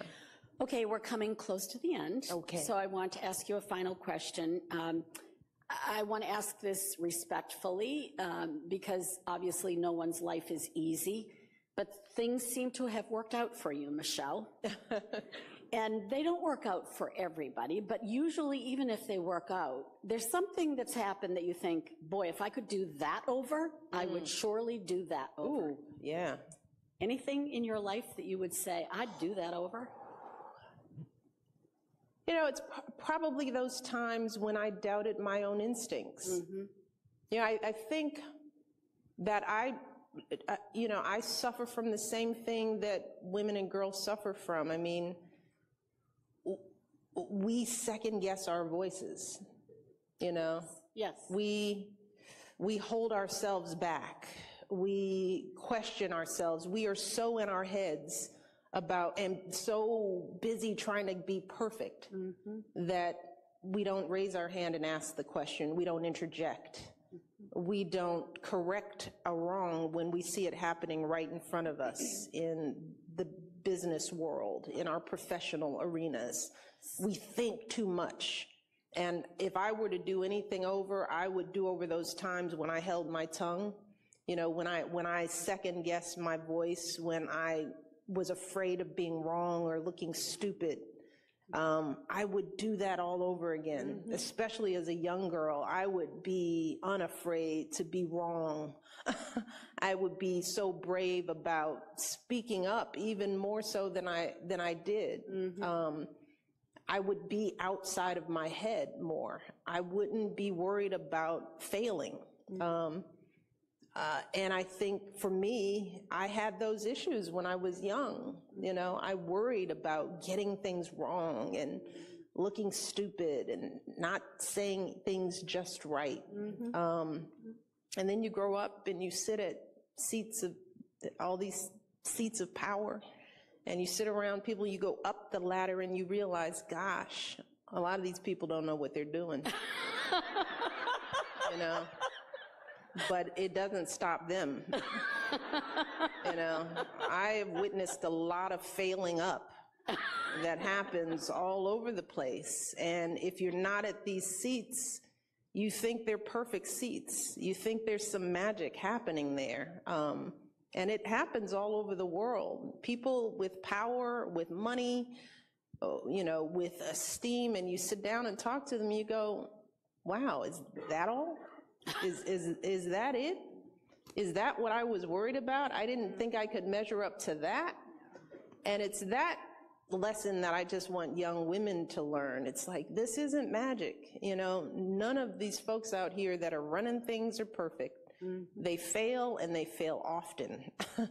And we have to be brave enough to own our voices and put ourselves out there.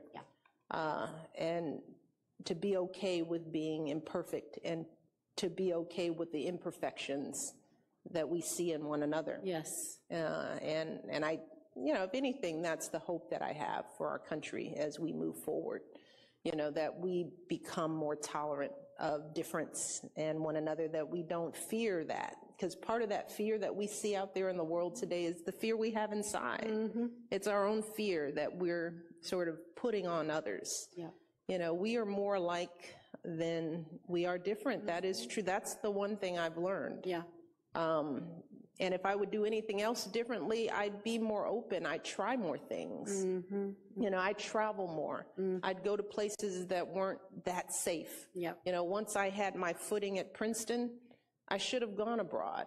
I should have studied more. I should have explored more communities because I had the safety net there.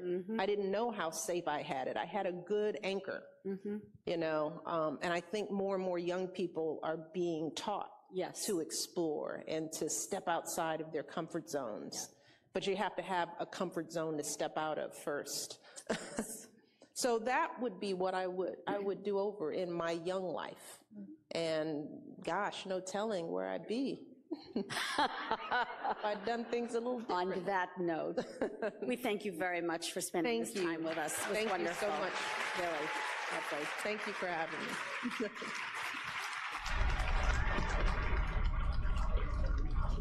A cool interview with Michelle Obama in Boston. That was yesterday, guys. Just wanted to play that out for you to see what was some of the stuff that was going on as we talk about women empowerment and women in leadership. This was a perfect example of that, to kind of see what Mrs. Obama is up to in these days now. Currently, they are still living in D.C., so sometimes we keep tabs on what they're up to. But anyway, let's go back to some of our footage of the cherry blossoms, guys, and we'll probably roll it out from here. Hope that you enjoy some of this early sunrise footage of the Tidal Basin. Enjoy.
requesting support of legislation that would hold the UCPD accountable to the Freedom of Information Act. We demand UChicago fully fund mental health services, including responders trained in trauma-informed crisis intervention.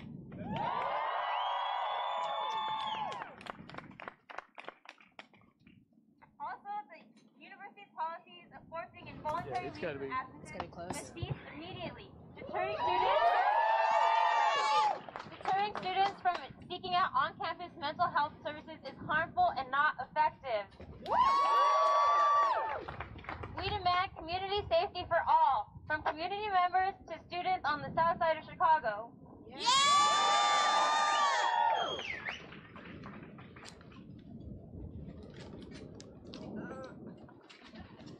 What do we want?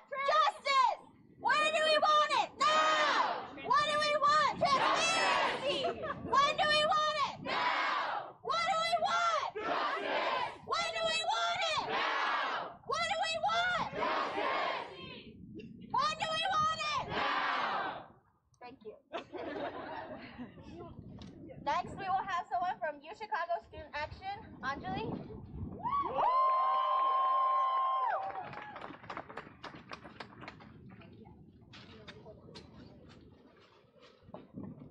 Hi everybody, can you hear me? Yes! My name is Anjali Dillon and I organize with Fair Budget UChicago, a campaign with UC Student Action. I want to first thank all of you for showing up.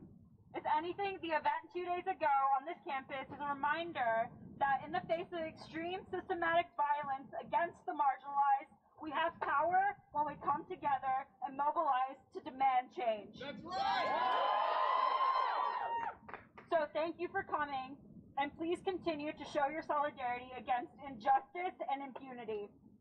On Wednesday morning, when I woke up to hear that my peer Charles Thomas was shot by UCPD while having a mental health crisis, I was horrified and I felt powerless. And now, these people who violently harmed Charles are charging him with multiple felonies.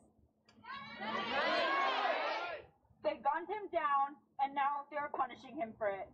There's no remorse, no accountability, or regret by UCPD or this administration.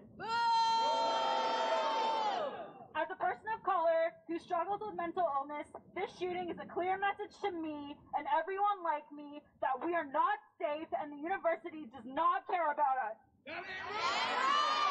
It does not invest in us. It does not prioritize us, and if we are visibly ill, then it will shoot us. It would rather protect private property at all costs instead of its students.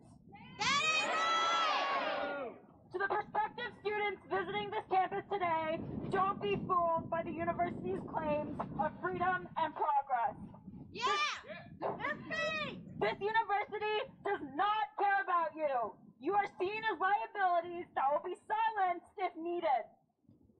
How can the UChicago claim to be the bastion of progress when it continues to use violence against people of color and people with mental illnesses? This is not progress. This is not the university we deserve. But we shouldn't be surprised. This university has a long history of mistreating mental health of its students, from forcing students with mental health issues to leave campus against their consent, to mishandling Title IX cases, to severely underfunding student health and counseling services. UChicago has systematically harmed its mentally ill students and students of color for centuries, since the founding of this university. When Fair Budget UChicago met with Dean of Students Michelle Rasmussen and other administrators about a year ago to demand healthcare reform on this campus, we were outright dismissed and ignored. It's time for the power balance to shift to us, the students and members of this community who make this university run, so that we have a say in how our budget is shaped and who is prioritized and protected, because clearly the people in power do not care about us. I am so deeply ashamed of this university. UCPD must be disarmed now. Stop funding militarization, and gentrification of our surrounding community now. Invest in mental health care for your students now. Thank you. First responders, not police. No more shooting in the streets. First responders, not police. No more shooting in the streets. First responders, not police. No more shooting in the streets. First responders, not police. No more shooting in the streets. First responders, not police. No more shooting in the streets. First responders, not police. No more shooting in the streets! Thank you, Anjali. And next up, we have someone from reparations at UChicago, Professor Guy Mao.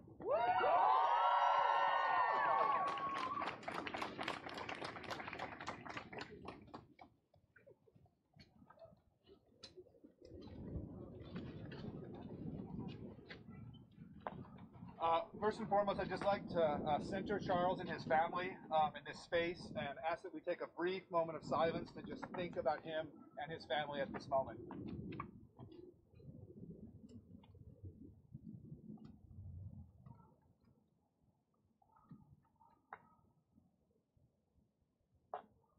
So, thank you. My name is Guy Emerson Mount, and I'm a postdoctoral fellow here at the University of Chicago.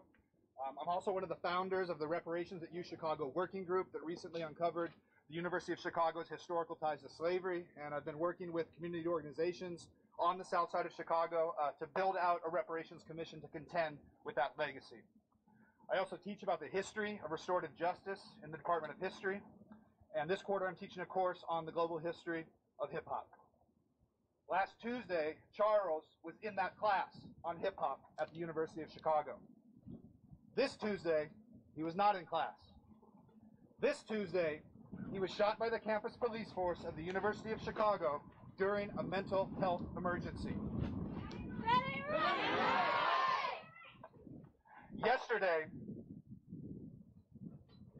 his classmates shed tears for him. They shed tears of pain. They shed tears of compassion. They shed tears of love.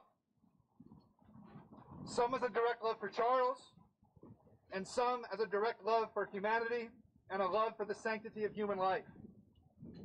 They also shed tears of fear, wondering if they might be next, if they would be punished for experiencing a mental health emergency.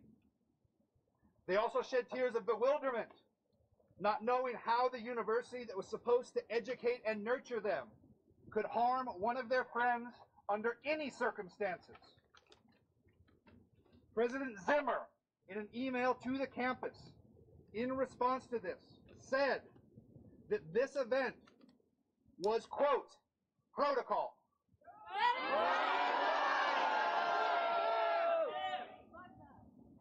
President Zimmer wants us to believe that the University of Chicago Police Department was following protocol. The problem here is not whether the officer followed protocol. The problem is with the protocol itself. We need a new protocol. Not just a new protocol for the University of Chicago.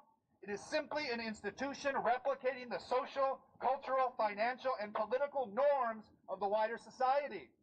We need a new protocol for human life on this planet. That's right!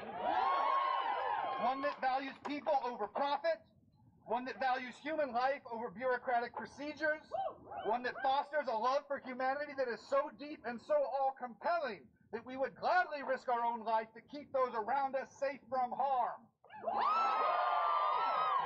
Especially those who are experiencing the harm of a mental health emergency. That's right!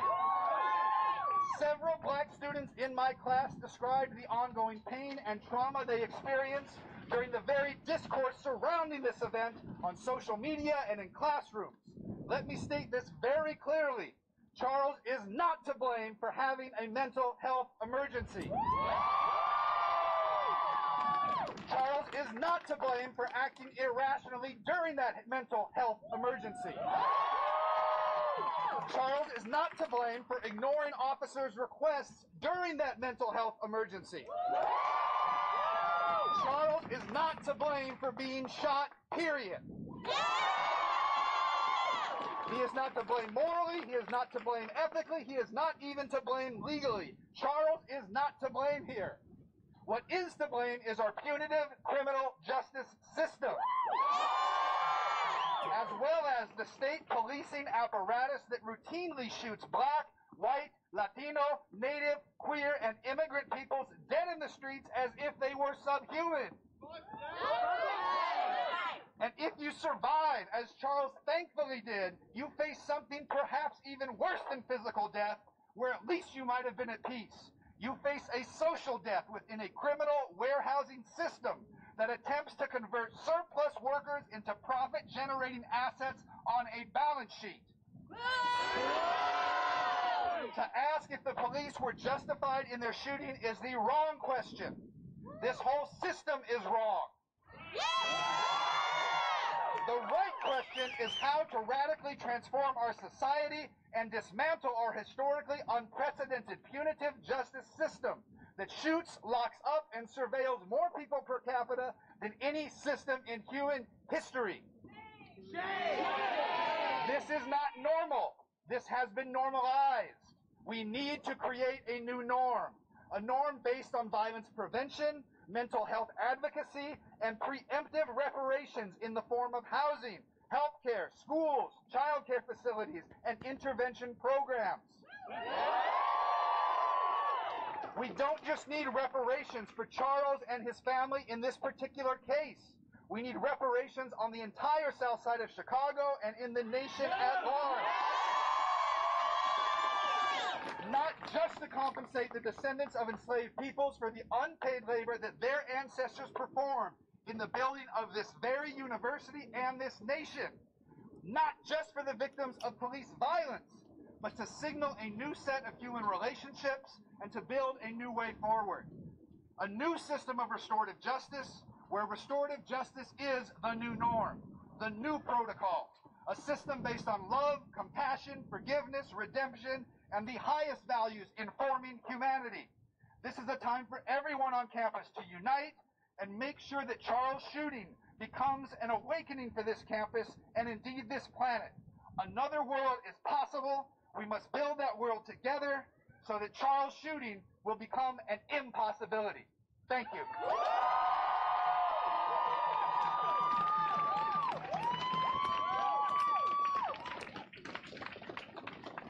How do you spell racist? UCPD. How do you spell ableist? UCPD. How do you spell racist? UCPD. How do you spell ableist? UCPD. How do you spell racist? UCPD. How do you spell ableist? UCPD. How do you spell racist? UCPD. How do you spell ableist? UCPD. Thank you. Next up, we have Claudia Gonzalez from Graduate Students United.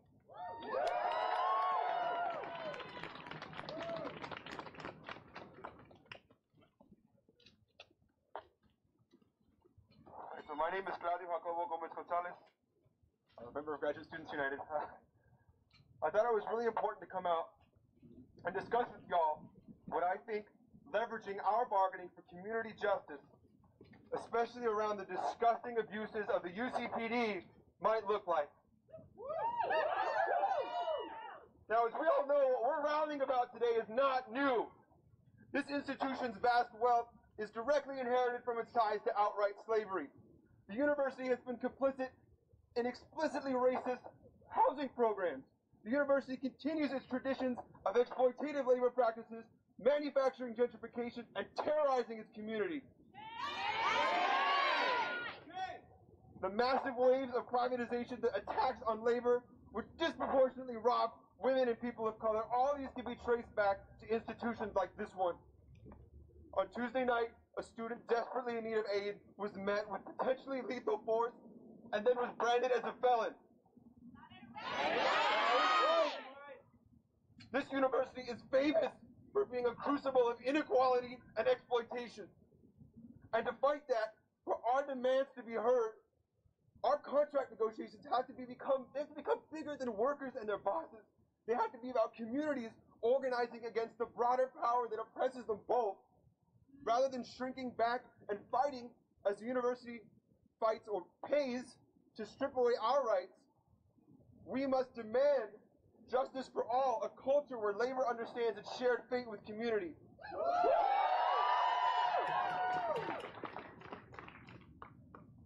I want to bargain for university-wide labor council, where the unions on campus have veto power over investment decisions, vendor relationships, to ensure these abuses do not happen.